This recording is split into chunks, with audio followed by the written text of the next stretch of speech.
Hello, everyone. Welcome to our pre-intermediate N4 lesson.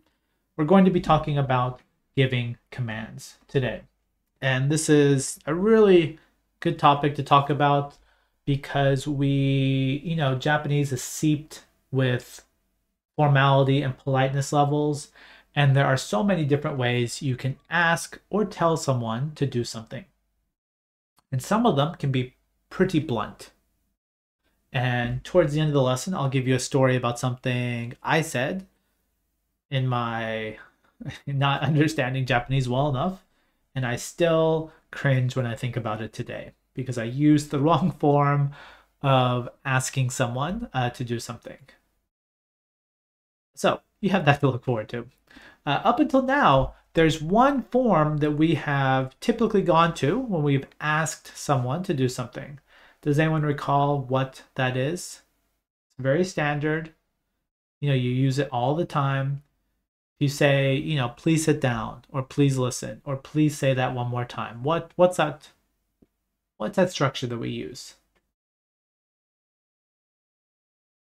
It's the kudasai, of course. Matte kudasai, yatte kudasai, mo ikai yutte kudasai. That is please. And if we're being super clear, you're actually making kind of a request. It's not a command. It's not that strong, but it's a request that you expect them to fulfill. But you're still saying, please listen, or please say that one more time. But you're not in a position to order them to do something. And that one, it's pretty safe. It's safe, but it's not the only one you're going to hear. And so these other two, you will hear them, especially if you're exposed to Japanese media, or if you're living in Japan or will be visiting, you will start to hear these other ones. Hopefully not too much, depending on the situation, but it's worth knowing what they mean and where they fall in the politeness or strength, scaling. So let's focus on commands or / ordering people to do things. That's what we'll be doing today. And there's two specific ways that we will be talking about it. The first of the two is nasai. And although it has nothing to do with this lesson, if you happen to be with us a few minutes ago, we were talking about verb stems. And the nasai form is made by taking the verb stem and adding nasai. If you weren't with us, verb stems are, if you don't remember anything else, it's what comes before mas in your mas forms. So if we have something like, taberu, if I can type this correctly, it's tabe. Or if it's matsu, it's machi. So we're talking about our stem forms, and then all you do to make it a command is you add that nasai. So eat is tabenasai. That's all there is to it. It's very, very simple. Now it's a polite form, somewhat polite form, but it is a command. You're telling someone, do this. You're telling them, do this. You're not expecting a no. And so this is often used in a situation when there's kind of a power differential between the speaker and the listener. So it's very common in classrooms or a parent talking to a child or someone leading a group. But it is a command. So let's take a look at some examples. And then I'm going to dive in a bit more with when you should and shouldn't use it. So let's take a look at what we have here. As we mentioned in the channel, taberu is, you just take that stem and you make tabenasai. Yomu, yominasai. Kuru, that's our special verb, kinasai. And then suru, shinasai. So I'm going to ask you a few more. These shouldn't be too hard, but if you'd like to try typing them out, Use kanji if you want. We're in pre-intermediate, so let's stick to ones that have, kind of basic kanji. So can you give me the polite command form for these verbs? So I'm going to tell you what I'd be saying in English, and let's say you're translating for me. So tell me what you would say in Japanese using this nasai form. Listen. If I were to tell someone, a group of students, listen, how would you write it? Kikinasai. Perfect. That's all you have to do. Kikinasai. How about sit down?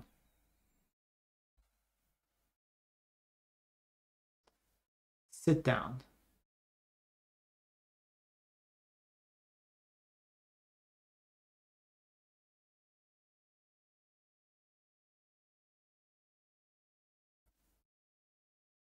Yes. Suwarinasai. Let's stick with the classroom motif. So how about write? For example, write your name. Write. What would we type? What would we say, rather?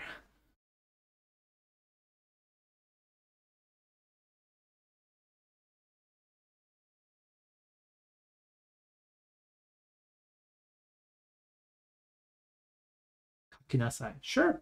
Yeah, you've got it. Now, because it's a command, it's not a request, it's a command. It's just like I said when we were doing this example just a second ago. I didn't say please write, I just said write or sit down. And if you might wonder, sit down, that sounds like what we say to dogs. This is the form you'd use with a dog. You'd say suwarinasai or tachinasai. It's the same form there. Typically, these are shorter sentences because they're kind of commands. If you're a parent and your kids are eating everything but the vegetables, you might say this. You might say yasai mo tabenasai. Eat your veggies too. The teacher might tell the students, read your book. Hon no yominasai. Or if you're calling someone, over to where you are, maybe they're standing over there, you need to talk to them, you say kochi ni ikinasai.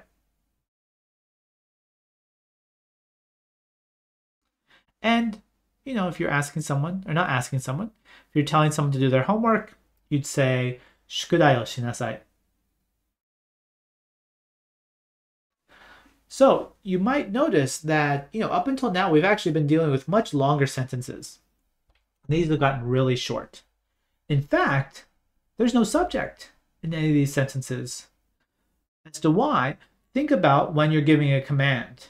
When you give a command, you're usually making eye contact, you're looking at the person you're speaking to, and you're saying, do this. And so there's no need to lock eyeballs with someone and say, you in front of me, please do this, do this. It's just not necessary. So shinasai is typically something that is subjectless. So you don't need it. Now, it is possible that you really want to focus, really want to focus in on that person, and you might mention their name. So you might say, if you're talking to Kao-chan, Kao-chan's a cut up. Kao-chan doesn't really listen to anything I say. So, Kao-chan, samui kara koto kinasai.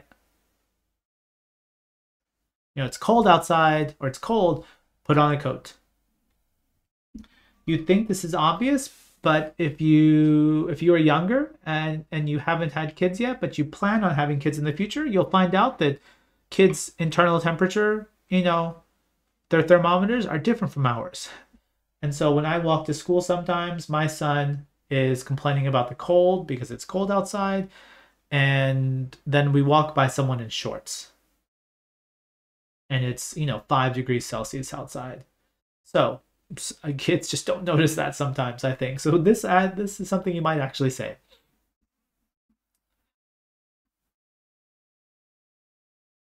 And, the wa kind of softens it a bit. So in this spot, you really wouldn't need that wa. It would just be Kao-chan. Hey, you, put on your coat, kind of thing. So just a comma. Just a comma would work. Now, I'm going to finish this sentence up. We're going to talk a little bit about this, and we're going to practice. So we're about to get to a spot where we can practice a bit more. Sometimes the sentences are shorter like this. Eat your vegetables, read the book, come here, do your homework. But you might, there's nothing saying it can't be longer. They're typically shorter, but you might have something here where you put the reason in front of it. And that's okay. So you're telling Kalchan that it's cold, so you should, put your jacket on. Now, before we practice making these sentences, we're going to do a little bit of role play. And I want to clarify when you should be using this. When you should be using this. Again, this is a command. So think about your own native language. When do you typically give commands? Often a command is given because the request was not listened to prior. Or you don't expect them to listen to you unless you're more direct. So this is not your go-to statement. You should not be going up to people and saying, if you want them to wait, you would usually say, Matte kudasai. Please wait. Machinasai is wait. And I'm not sure if it carried across. My voice was a little bit louder. It should have sounded a bit stronger because it's wait. You are ordering, you're demanding that person stop.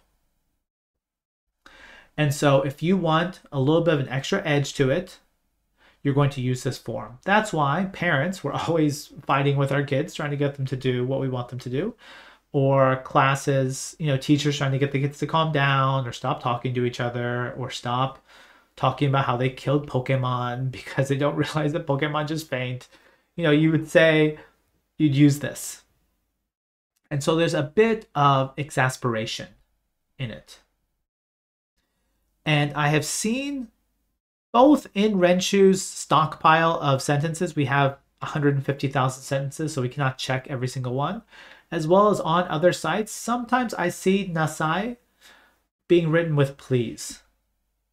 So, it might be that, let me type this out.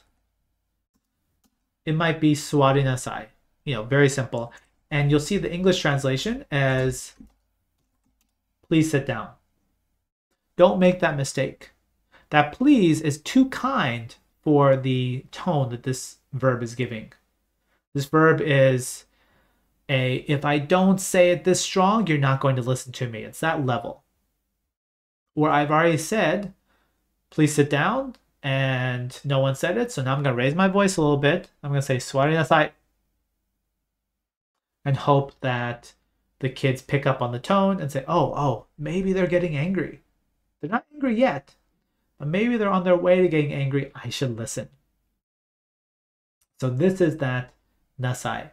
So you're maybe a bit fed up. You want to be a bit stronger. They're not listening to what you're saying. There doesn't have to be a power differential, the parent to child, teacher to student, but it's more common in that situation. But if your friend, is walking away from you, and because you asked them something they didn't want to answer, and they start walking away, you might say this, machinasai, wait, I'm not done talking to you. It's got that feel to it. So let's practice. We're going to role play. I'm going to be a student, and I'm going to tell you what I'm doing, which is kind of strange. You usually just watch the student, but you can't see me. So I'm going to tell you what I'm doing, and I would like you to correct the behavior. I'd like you to correct the behavior. Tell me something to get me to stop what I'm doing. And, you could say this, yamenasai, which is just stop. Stop that. But that's we can't use that answer. That's too easy. So have me do something else. Have me do something else. And there's no correct answer, but let's try this out. So let's say the teacher's talking, but I'm not listening. I'm just kind of staring into space. Just kind of la la la la la. What would you say to me to get me to listen? Any ideas?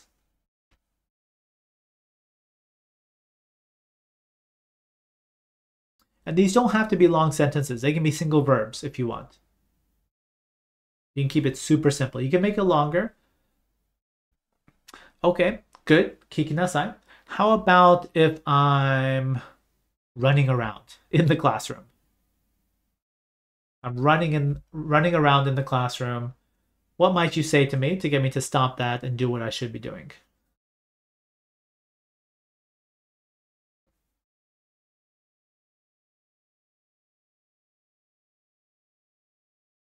Yamanasai works.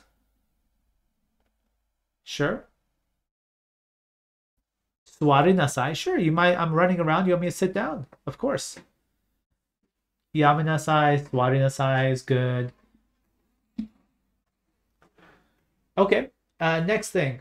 I'm just sitting in my desk, but I'm not doing anything. I'm wasting my time.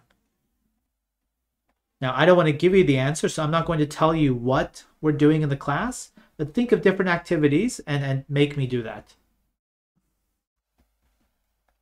But I'm not doing anything. I'm just kind of looking around, but you want me to do something. Kakinasai? Sure. Please write, or write, rather.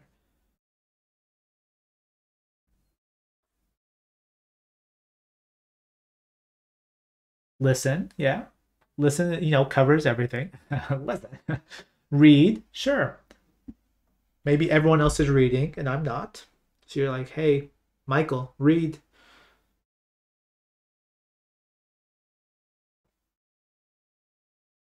Oh, shuchu. That's a good word. I like that word. If you're not familiar with that word, and it's also fun to say because it's the double long oo.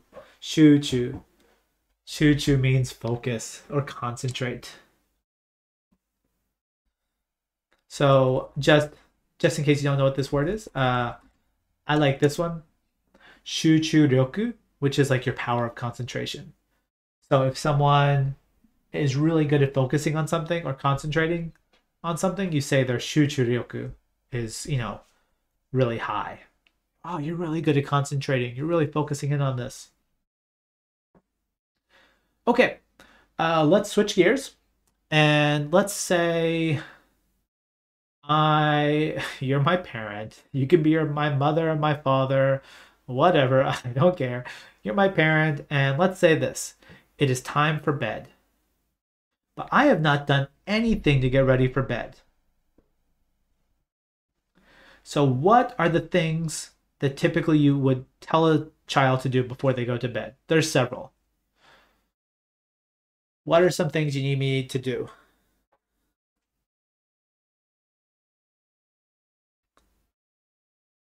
Brush my teeth. Oh, migaki nasai. Sure. What else?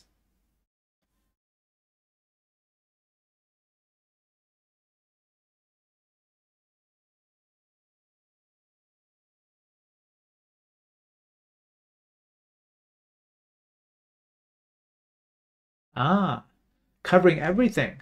Neru junbi o shinasai. Yeah, so like get ready for bed, literally. Or do that's one of those verbs that if you translate it literally, the English gets all messy because it's preparation. Junbi is to do preparations, but we would say get ready. Get ready for bed.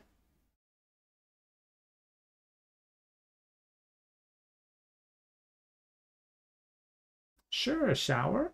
Might be a bath. Yeah, these are good. These are good answers. Okay, let's keep going. So hopefully it's a very simple formation to use, but hopefully this has clarified things enough to where you'll know when you should use it. And this, at least for me, falls into the category where, you shouldn't use it until you're so comfortable hearing it that you know exactly when to use it because it is a command. You are telling them to do it. And shouldn't commands first be preempted by a request? Please do this. Please brush your teeth. Please get ready for bed. That's why the Te Kudasai is going to serve you in a much wider range of situations. But if you are angry or frustrated and you feel like it's a situation where it's okay to be frustrated, okay to be angry, or okay to use a stronger voice, you've got this ready for you. Now, let's jump into the second and final one today. This one's got kind of a crazy name. This name you really don't need to remember, but for those of you that are fans of grammatical terms, this type of command is called the meirei-kei. Lots of E's in there. Meirei-kei. Meirei is command. That word by itself is literally command, and K is kind of form, so it's the command form or the imperative form. This is the strongest way you can make commands in Japanese. Unfortunately, this is the star of the story of me making a fool of myself many, many years ago. And I'll tell you about that at the end. So this is the very strongest form. You'll see command form. Sometimes command form gets used for nasai, but imperative form is the only one that will match up with meirei. And these are typically more casual. They're more casual, and then I'll give you some examples of when you would and when you use it. And this one is a bit different. It's a bit different. We were talking about stems earlier, and you can kind of see this as a different way of using the stems. So with our ichidan verbs, you're jumping from the U sound to the O sound. Often we jump to the E sound if we say mimasu or kakimasu, shimasu. But in this case, we're using the O sound. So miru would become miro.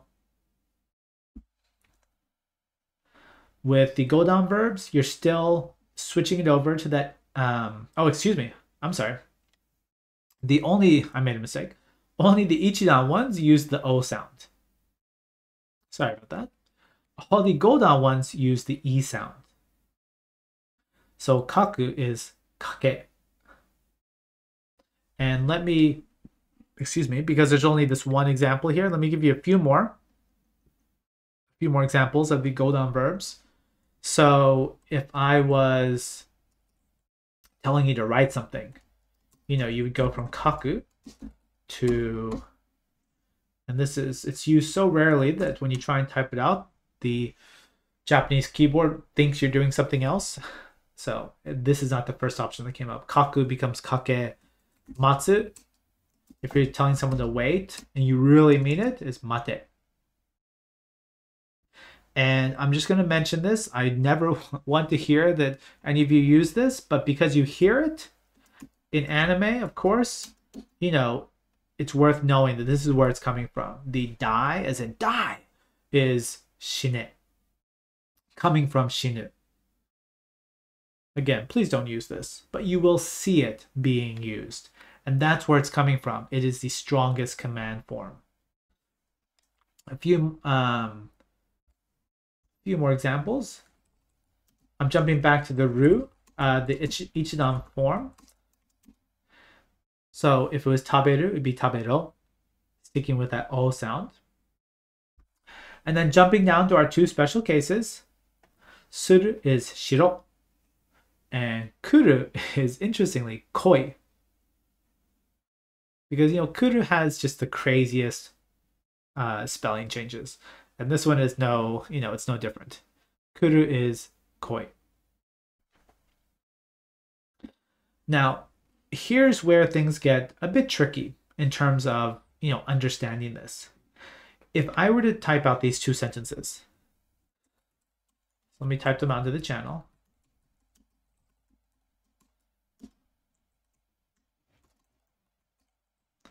Now, the first couple of kanji you are possibly not familiar with, so I tossed them in there. Yasai, vegetables. Yasai o tabero. And yasai o tabenasai. when you translate these into English, if they're sitting by themselves, they're probably going to get translated the same way. They'll probably be eat the vegetables or eat your vegetables. However, the tone is quite different. It's quite different. The imperative form that we're using now is extremely strong. It is extremely strong, and it's much more casual. When I say casual, I mean it's not something you're ever going to use in polite mixed company. You really shouldn't. Really, really shouldn't. It is extremely, extremely strong. It is the strongest form that you can use. And because it's so strong, it can be insulting, as I learned. It is, it's not something you want to toss out willy-nilly. It is you are demanding that someone do this in the strongest possible way. How often do you actually need to do that in your everyday life? The chances are probably not that often. If you go from the tabete kudasai, please eat, and then, okay, maybe your kids aren't listening to you, and so you say tabenasai, eat. If they are really just off the chain and you want to show them that you are angry, not a little angry, but you say this and then you expect them to both stop talking and eat. This table is going to be silent after you say this. You would then say tabero, and they're like, oh, okay. Dad or mom or whoever is really angry. We should shut up now. That's the level of intensity that's coming from this. So because of that, unless they're a terrible teacher, you will not hear a teacher ever saying, ho no yome,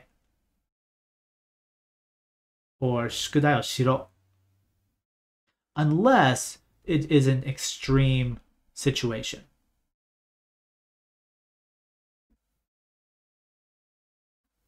Typically, because it's more casual, you might hear it among friends.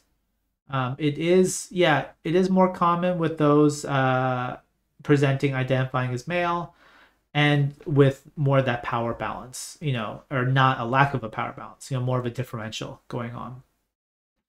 So it is a bit tricky. I'll give you one, again, going back to the classroom. This might not be a surprise because some of you know I was a teacher for many years, and I did not say this, but I've heard other teachers say it. And what's one of the things that teachers say more often than anything else if they're trying to correct behavior in the classroom? It's this one. Shizuka ni shite kudasai.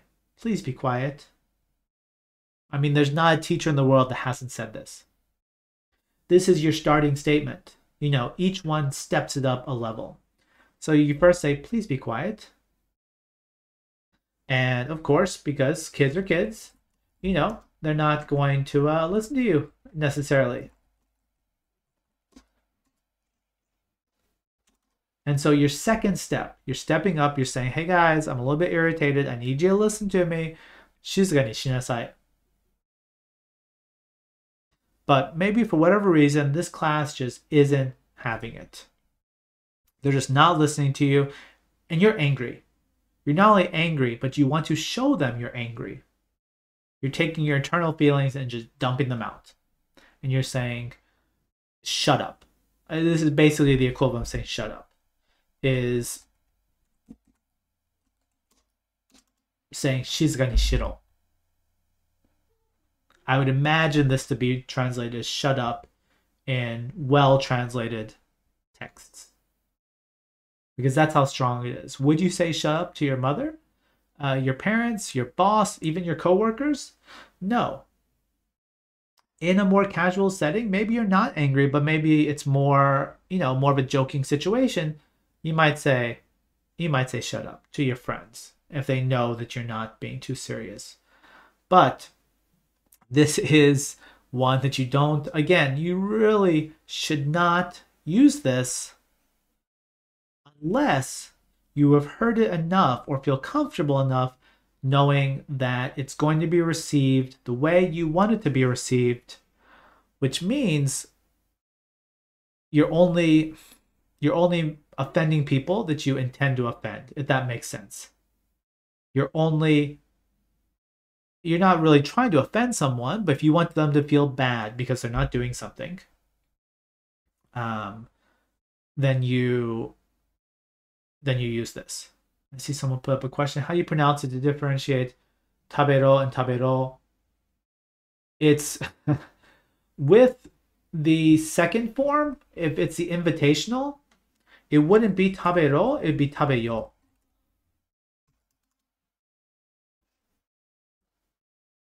So if you're saying, hey, let's eat, it's tabeyo. We wouldn't say tabero typically. But it's a good question. So again, any person typically is going to be exposed to a much larger range of language than they will use themselves. And this is true of any language. It's not Japanese specific. And so in Renshu, you need to know what's coming at you or what you might read if you're reading a light novel or watching anime or hearing, watching something on TV. You're going to hear these things used. And I'm not suggesting that you should use them. You might find yourself in the situation where they're useful, but the chance of you misreading the situation or misreading the tone, I think, is high enough for most of us that you should probably just stay away from it until, I used this, unfortunately, and I was maybe 3 years of learning in university and 1 year of being in Japan. I thought I knew what I was doing. I didn't. And I was taking a boat up to Sapporo in Hokkaido for the snow festival that's up there. And it was like a 12-hour boat. And I wouldn't even say this in English, even in a polite form. So I'm not sure what came over me. But someone was standing at a vending machine in front of me. And I told them, I guess I wanted to say, please decide, because they were spending a lot of time. I shouldn't have even said that, but I guess I chose to because I made a mistake. But I said,